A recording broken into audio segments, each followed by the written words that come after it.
Hello, and welcome to Compose Carolina, a virtual summer music series presented by the UNC Department of Music and Carolina Performing Arts. I am Alan Anderson. I am a professor, a composer by inclination, and head of the composition area in the UNC Department of Music. Composition plays an important, though often unrecognized role in all musicians' lives. It is closely related to improvisation, or the art of speaking through one's medium, of creating and ordering utterance, not so much out of thin air, but from an alertness to the possibilities for notes and rhythms, instruments, performers, and circumstance. Composition implies decisions and determinations. It is one of many ways that musicians learn to hear themselves and to understand the shapes of their musical experience. At UNC, we offer a number of classes related to music composition.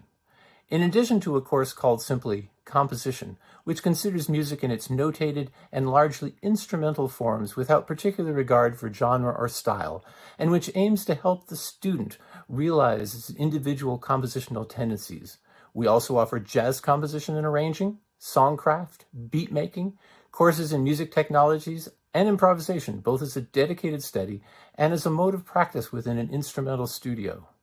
And I will add, composition plays a role in the study otherwise called music theory. While the number of students weaving a path through one or more of these classes is somewhat difficult to tally, students taking composition, often for multiple semesters, number between 8 and 12 at any one time. The 6 composers featured in the Compose Carolina series have all been a part of that class. Their musical inclinations run to chamber music, solo writing for their own instrument, music for jazz band, film music, and free improvisation, but I wouldn't want to categorize any one of them too narrowly. Others who have studied composition at UNC have gone on to write for musical theater, video games, ventured into computer music and sound design, write orchestral music, or music for bands. Over 6 weeks, Compose Carolina is featuring students and recent alumni who have written original works that vary in style and instrumentation, but are connected by the common theme, looking forward, interpreted however these musicians pleased. My composition colleagues Stephen Anderson, whose work spans concert and jazz music, and Lee Weissert, whose work is fundamentally informed by wide-ranging music technologies, will join me in introducing and interviewing the featured composers. We're very excited to share what they've created. It's time to hear some music. Let's meet this week's Carolina composer. Well, hello, everyone. I'm not this week's Carolina composer, but I would like to introduce him, and that's David Green. We're here with David Green, a young composer, and also James Larkins, who's also a fine composer and is his performing collaborator, which we'll talk with James a little bit later. First, to begin this, those of you who tuned into the series, you will have heard a number of our composers already. And I just want to thank Carolina Performing Arts, the staff, in particular Jess, Megan, and Aaron, for their kindness to us. And they've just been absolutely professional in every way and patient with us as well.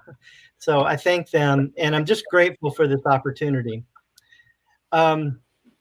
Today, we're here again with David Green, and I have to say this. I had this question later on, but I'll go ahead and mention this now, that David is in our composition program here, and I nominated him for this series. He has only taken the beginning composition class, but he was so absolutely prolific and wonderful and wrote really interesting things that I thought he would do well.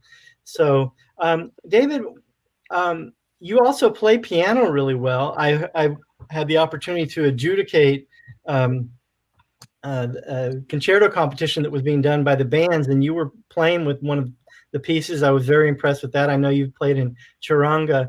Can you talk about your early music training, both as a composer and as a pianist?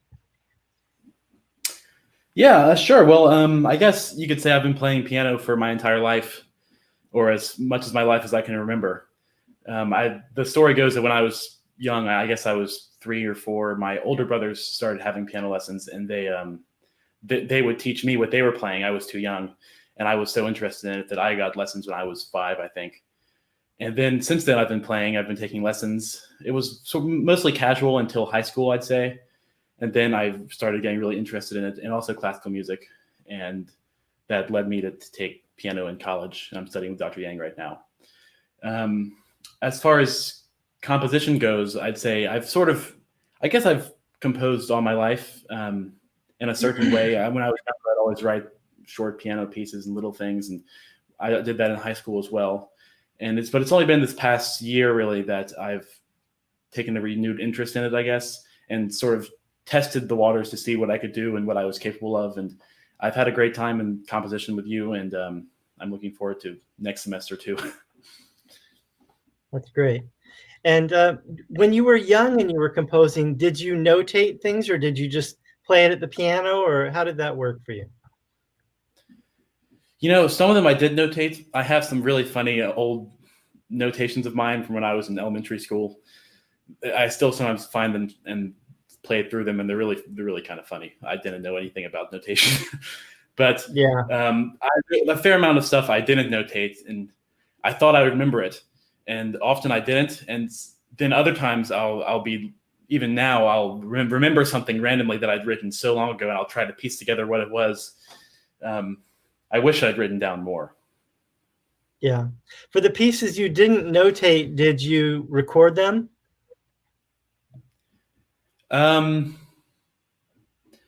Mostly no. And a lot of them I didn't even finish. I had a bad thing where I'd get about halfway or 3/4 through a piece, and I just would never actually see it through to its end.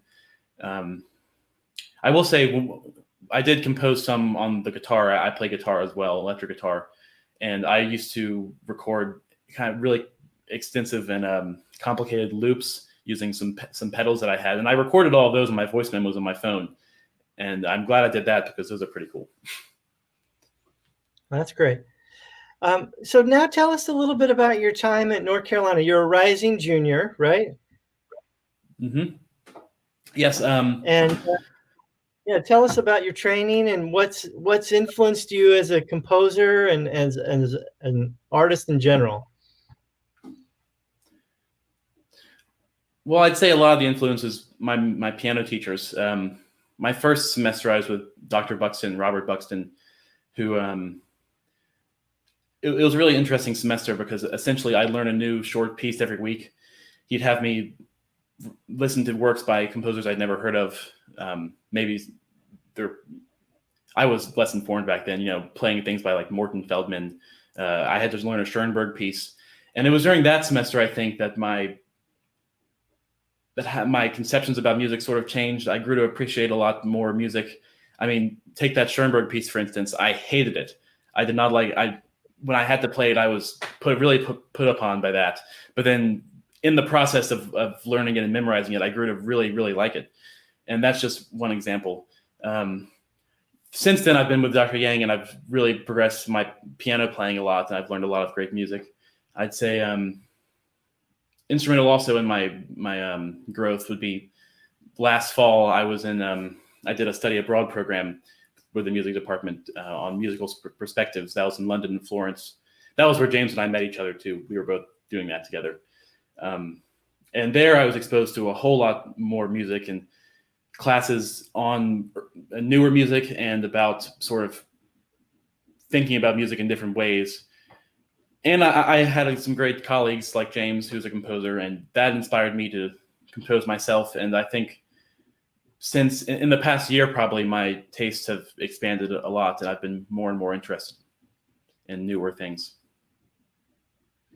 Yeah, isn't that the truth? I mean, I think back through my school years, and I mean, I had some great teachers, but I also learned as much just from hanging out with friends and like talking, picking their brain on stuff they do and what they know how to do. So that's so great that you and James have struck up a friendship and share music together, which I do want to delve into a little bit later in this broadcast.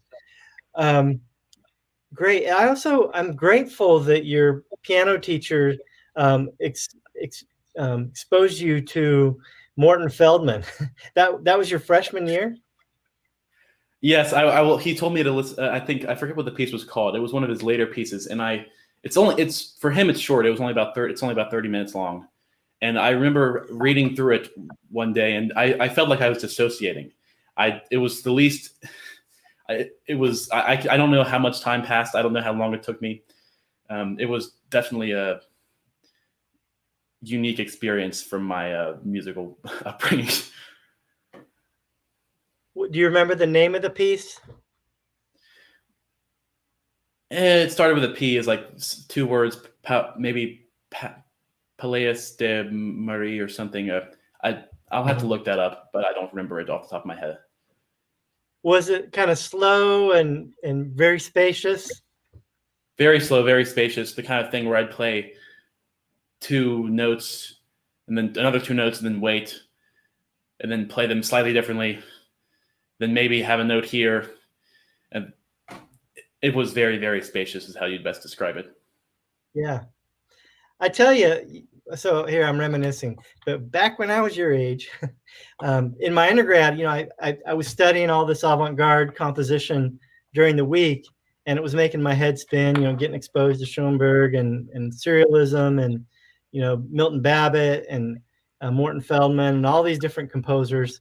And then on the weekends, one of my jobs was playing in a country band.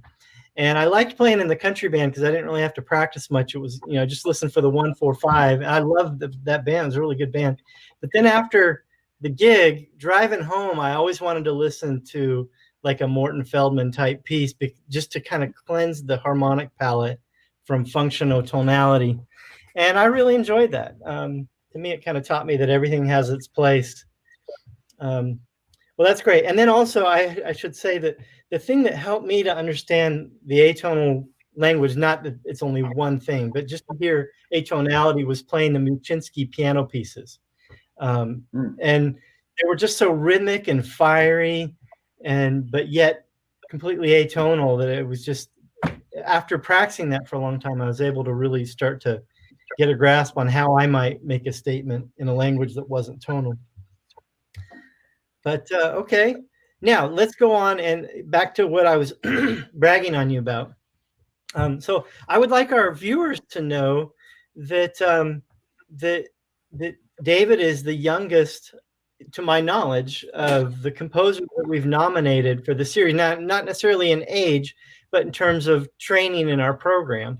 I interviewed Elena Fishbane, who's now at Manhattan School of Music and is doing her graduate work, and was a student here a few years ago.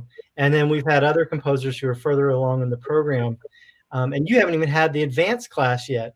But I wanted the viewers to know that I was just so thoroughly impressed with your work, that you always took every piece and took it much further than like the basic requirements. There's a lot of students that they just like, they would always ask, what do I have to do to get this many points? And I'm like, oh my gosh, you should just go into another field because you'll never make it in music. It's too competitive. But you are quite the opposite. You always just took every assignment and magnified it, and, you know, way past any requirement or any hope that I would have for my students. So I was really proud of you.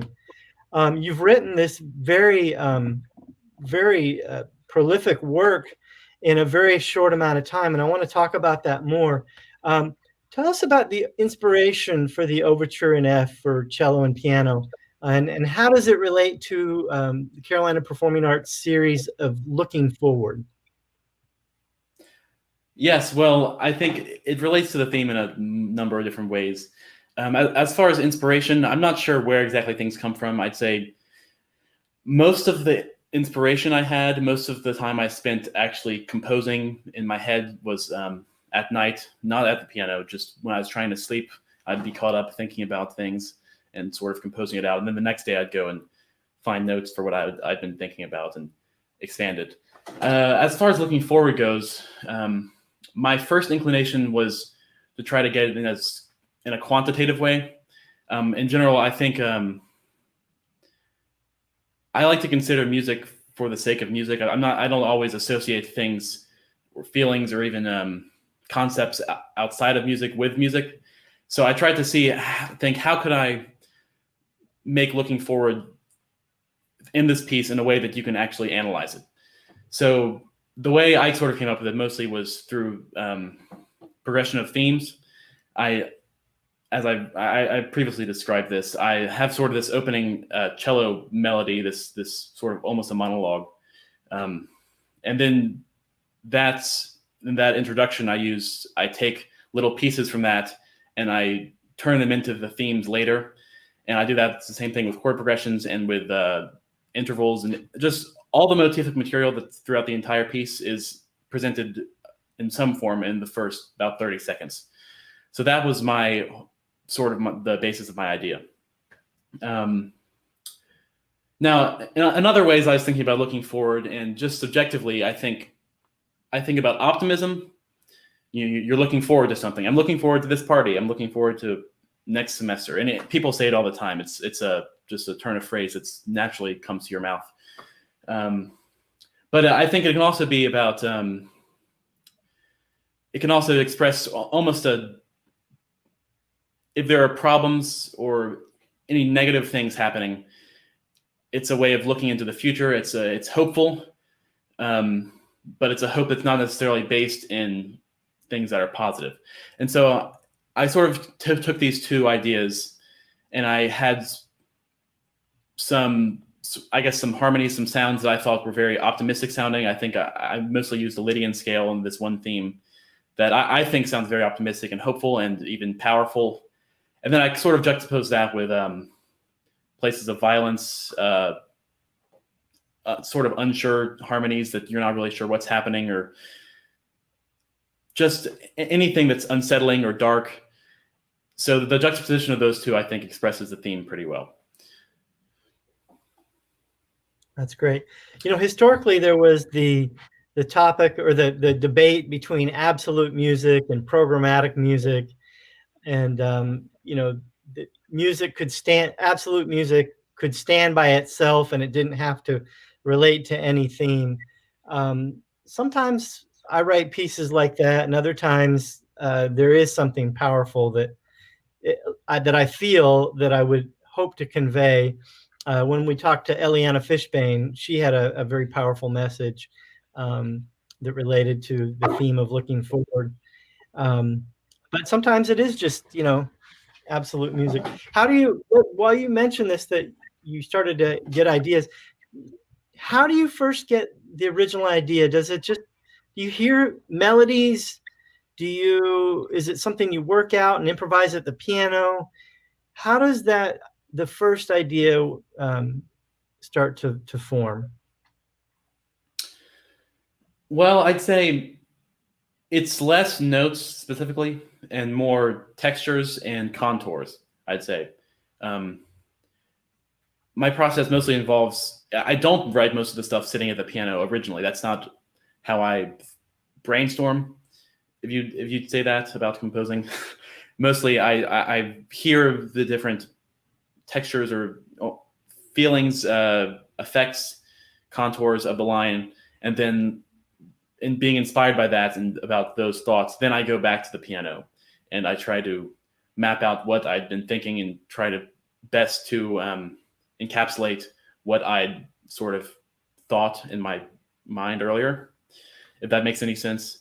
And then things always change between my original conception and then what I write on the piano. And then usually change a little bit more when I'm actually notating it, because I don't always have clear rhythms in mind or structures. But as I get further and further along with a piece, I'd say it is more piano based, with me working out different themes and motifs and experimenting. Yeah. At some point, you do get into the nuts and bolts of the harmony, and that's where the piano can be really valuable. Do you sketch to paper, or how do you get your ideas? I mean, you talked about the process of the piano, but how do you get it down to the page? I sometimes sketch to paper. It depends on whether or not I can just remember it.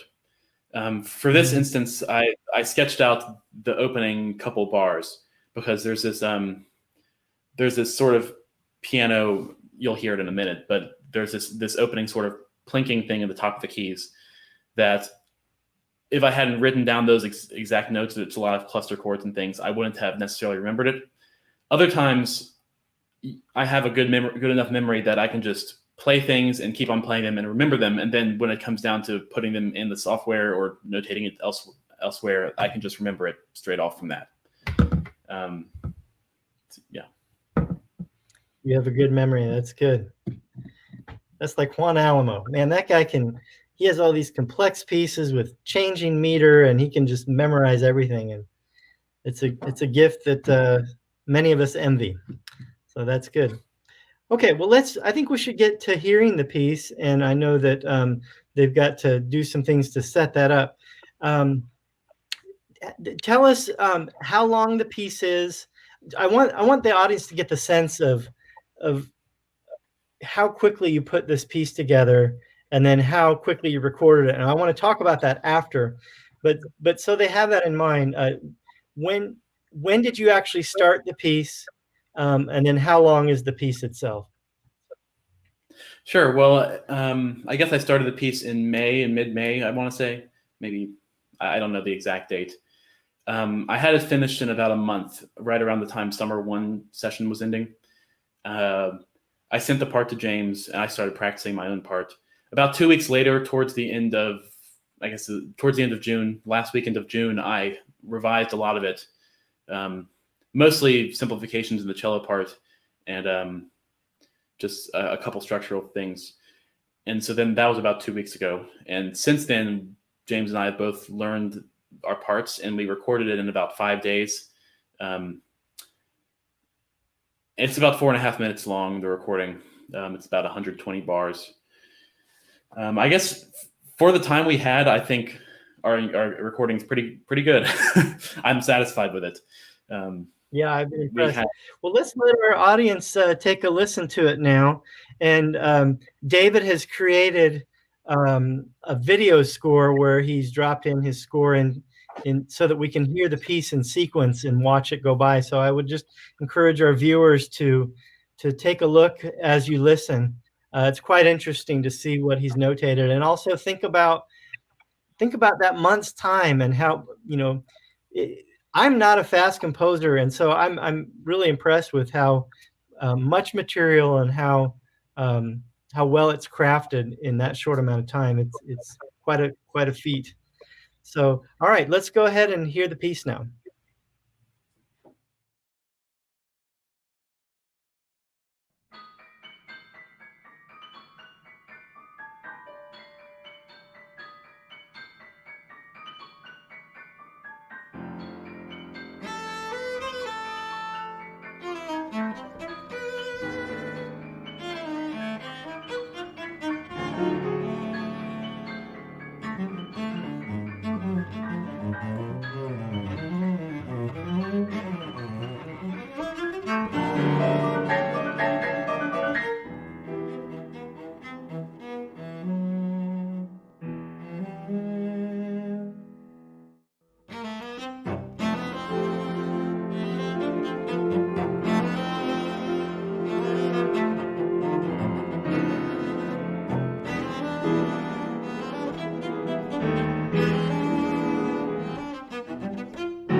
Take a bow. Take a bow.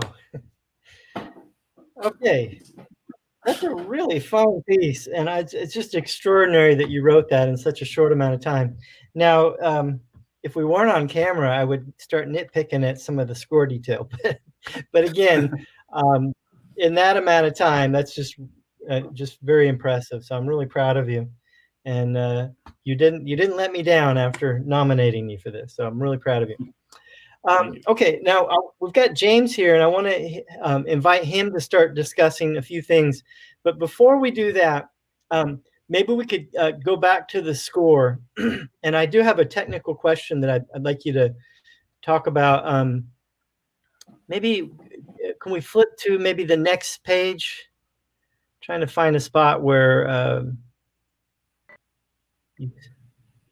let's go another page here. Sorry, this is not rehearsed, this part. What I'm trying to find is where that third system in the piano part has notes in it. I guess the first page had a little bit of that. Can you fast forward? There you go. Okay, then it gets more involved in other spots, but let's go ahead and just start right there. So you have 2 players and you have 4 staves. 3 of them belong to the piano. What guided your choice for splitting it into 3 staves? Well, I think it's mostly to make it easier to read and also to write down for my sake. It might look like it's kind of daunting if you don't see that sort of thing often. It's not uncommon in 20th century and onward in music, in piano music, I mean. But so essentially, it helps you see which hands play what, and also it differentiates the voices. In my case, usually the first piano stave is or staff is the right hand. The second is the left hand. The third is a combination of both, depending. But it's always the lowest bass thing. It's a different texture from what else is playing. And if you were to notate that on 2 staves, it would get really cluttered because you'd have all these random huge jumps and clef changes in the same parts, and it would actually be harder to follow as a performer. So it's actually pretty helpful to have that third stave down there. I might actually try that on occasion. I think it works well for this piece. Okay, great. Well, thanks for talking about that. I have some other follow-up questions about the score, but let's go ahead and get James involved here. So thank you to our Memorial Hall staff for the score. I think now we can get back into discussion mode. We might come back to the score in a minute here. James, we've heard a little bit about how you two met, you and David met. I'd like to hear you talk about your collaboration. How'd you get roped into this?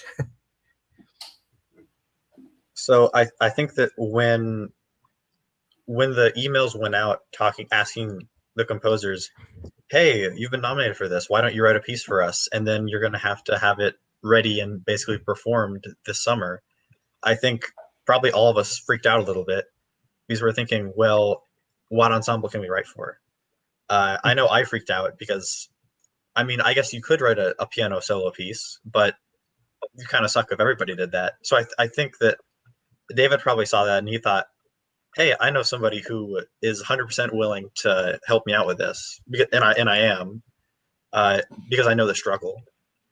So I think that he thought, well, hey, this person writes music, so they're definitely open to new music. So, and I mean, we're pretty good friends. So I think that I was a pretty good candidate for that sort of thing. Have you likewise involved David? Have you solicited him as a pianist to play your pieces? We've talked a little bit. It's mostly a matter of opportunities for performances. Him and I have talked a little bit about a possible collaboration of something I might write in the future, but that's not set in stone. But we've talked about it, yeah. Yeah. So David, it's going to be payback time one of these days. Where James is going to be asking you. I'm sure that'll go great. So David was mentioning that he made edits after he submitted you the score. I'm talking to James. were there some technical things? Now, these are the kinds of things composers don't want audiences to know, but we're getting in the nitty gritty here. Were there some technical things for the cello in that first draft that you maybe needed to help revise a little bit or make suggestions? Yeah, I mean, if you don't play a stringed instrument, it's certainly going to be very difficult to write something that's virtuosic but not impossible. I think it's a very thin line, and it's like if I tried to write a piano piece that was not super easy, I would probably run into the same issues. Or he would hand me something and there'd be some fast figuration where I think, well, there's not really a way you can do that without giving yourself carpal tunnel, that sort of thing. And so as it is, the piece is really hard, but it's totally doable. And I was really impressed where even not being a cellist, David wrote almost above 90% of the stuff he wrote, even if it was really hard, was totally idiomatic and totally doable. And I was really, really happy with that. Yeah, my teacher, Joseph Kline, used to talk about that, some people just write what he called little safe pieces, like just simple stuff, knowing that it can be played because they don't want to deal with just that process of the unknown. I mean, for most of us, even though you study the instruments, you read the orchestration books, you check out scores, there's still quite a bit of unknown, and you need that collaboration with the performer. So David did not hold back at all. He let it all out and seemed to work well. What about the bowings? So our audience may not know, or they may know that composers have to decide when it's going to go this way and that way. Pianist composers are infamous for writing those big long slurs, that mean like this is a phrase to the pianist, but to the cellist, that you're sending confusing signals. You got to go like you need to know when to go back and forth. Did you edit some of the bowings? Did you guys talk about that?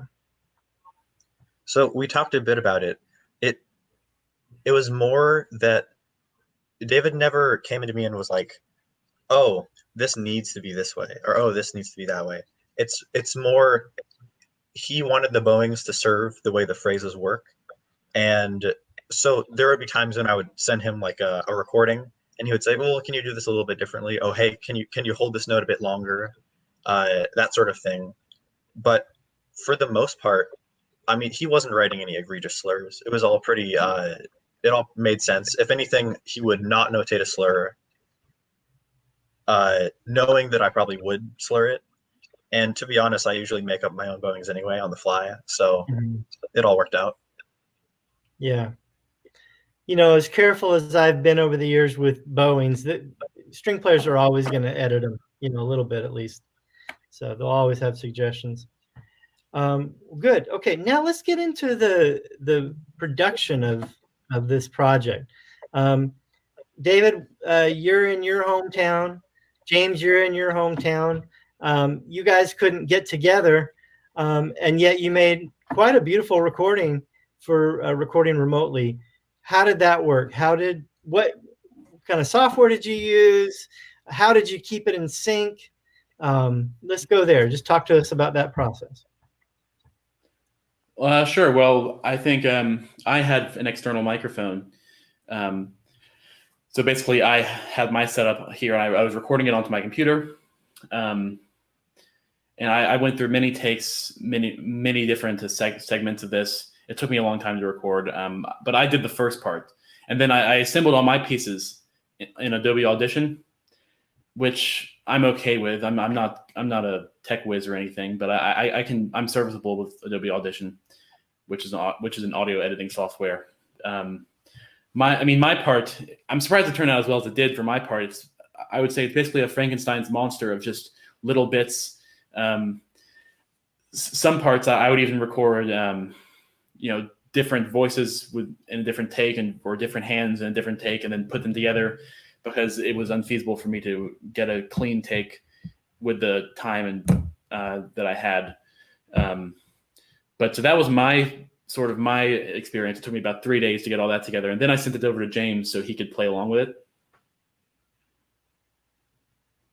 So you recorded the piano part first so that he'd have something to lock into? Yes, exactly. If James wants to talk more about that, his process, I think Okay. he had the harder part than I did. I think it's always harder to match up your own playing to somebody's than it is to be the one who plays it first, because I can do whatever I want. He's locked in by what I did. Okay.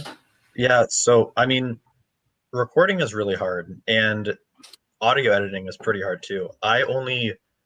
I have a tiny bit more experience than David, but I only started doing it this past semester. I had advanced composition with Lee Weissert, and he had us working really hard on learning sort of the basics of film scoring.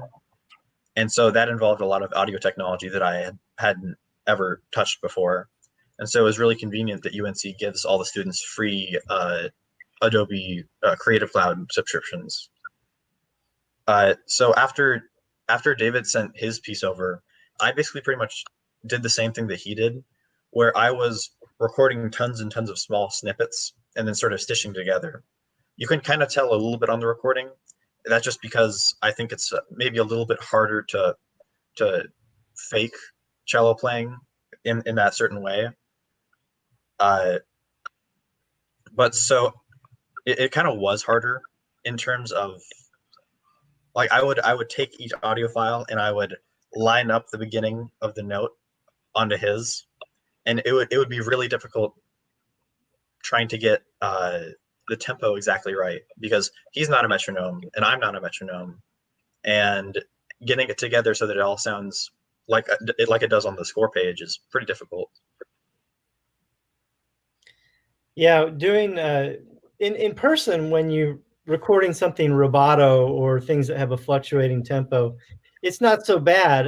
You feel each other's tempo, and there's so much of, just the nuance of breathing and then playing, and that holds you together, that is really hard to do remotely. I was actually just this morning sending off a piece where I was dealing with the rubato section, and it's tricky. I actually created a click track. I'm using Logic Pro, and I created a click track that had the speeding and slowing in it so that all the parts could sync together.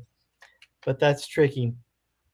Do you guys have, I mentioned this a little bit before, but do you have plans to co-compose anything in the future or collaborate? What's the future look like in terms of your work together? I would say, for my part, I'm always very willing to play piano for anybody who needs it. And James had been talking about writing a cello, even a concerto, maybe with piano accompaniment or a cello sonata or anything for piano, and I'm always willing to play it. And so that's about the extent of what we've talked about at this point. That's great. James, you've got that on live like technology here that will be recorded, so you can hold them to it. So, okay. Well, thank you for your responses, James.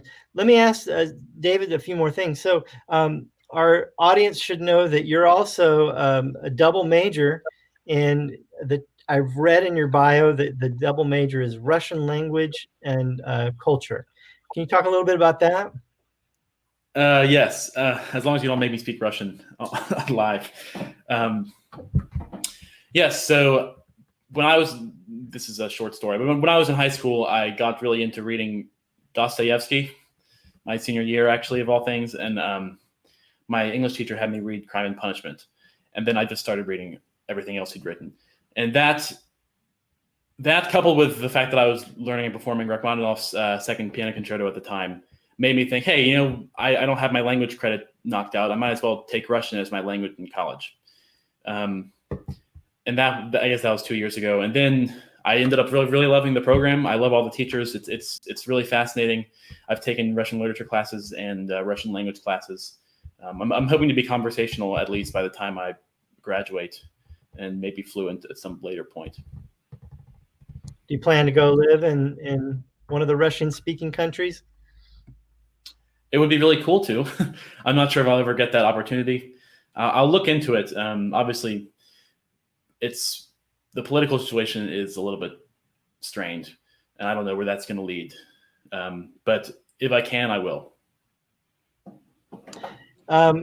Did you see the first series where we interviewed Elena Fishbane? I didn't catch it, actually. She's actually fluent in Russian, and I would reach out to her. She was a composer in our program. She also does jazz and plays jazz piano and writes jazz music. But I had her in the office one day, and someone came by. I can't even remember who it was, and they found out they both speak Russian, and they just went into it, and it was really, really exciting to watch that. And she's absolutely fluent. So That's really you cool. might want, and she comes from Russia, actually. Her family's from there. So I'll send you her email later, and you guys can hook up and talk all things Russian. Great. Okay, we'll probably have a few questions from the audience here, but before we do that, just could you tell us a little bit about the future? Where are you headed with composition in the future, and music, and and then just in general? Sure. Well, so I'm taking advanced composition in the fall, and I'll probably take that repeatedly until I graduate.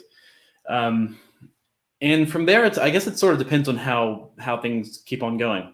I'm definitely going to, I think at this point, I'm not completely sure, but I plan to go to graduate school for music, piano focus mainly. But if I have enough compositions under my belt, I think maybe I could try to pursue that as well. And I think I'd like to, if it comes to that. Of course, that would mean getting good recordings of pieces I've written and writing a lot more, but I think it's something that I'm interested in. Yeah, in graduate school, what's totally different is that you don't have all the gen ed classes that you need to take that occupy so much of your time in the undergraduate degree. I remember being really nervous about going to graduate school, like it was going to be so much harder. And I found it, I mean, it was a higher level. I went to the University of North Texas for my master's and doctorate, and just the level of the players and people came from all over the world was really astounding.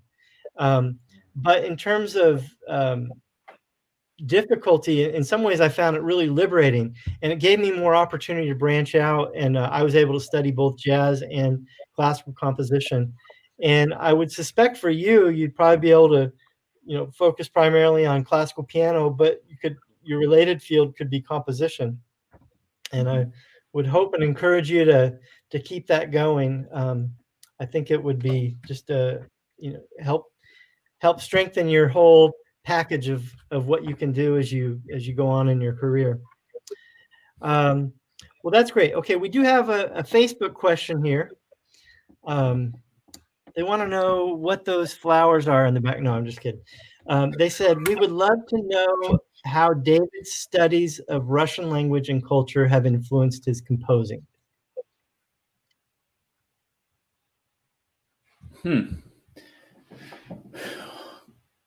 I would say I'm not sure if they have. I will say, okay, in a roundabout way, they have. I've gotten a lot more into Russian classical music through my interest in Russian culture, and I love the Russian composers. I mean, I'm a fanatic for like Prokofiev, but so in that way, in that I've explored so deeply into those composers and found out more about them. That's influenced my conceptions of music and probably how I write music. It's almost, I wish that I could write the kind of energetic rhythmic music that all those Russians in the 20th century did. I mean, that would be great. But I've definitely been inspired by that. So I guess that's the answer. Thank you for your question. Are you a fan of Stravinsky? Of who? Stravinsky? Oh, yes. Now, I don't know as much Stravinsky as I wish I did. I think most people are in the same boat where we mostly just know those three ballets and then have a very surface level knowledge of everything else. But I have a great respect for Stravinsky. Somebody even said that part of this piece sounded like an homage to the Rite of Spring. And I wasn't intending that, but I was flattered. Well, I think the ostinato with the steady eights and the syncopation, anytime anyone composes something like that, people are going to associate that with the Rite of Spring. But it's, yeah, I actually heard a little bit of that in there as well. Well, great. Any other questions from Facebook or online? Okay, it doesn't look like we have any. Do you have anything else you want to talk about? Anything that you would like to share with our audience, maybe that I haven't thought to ask about?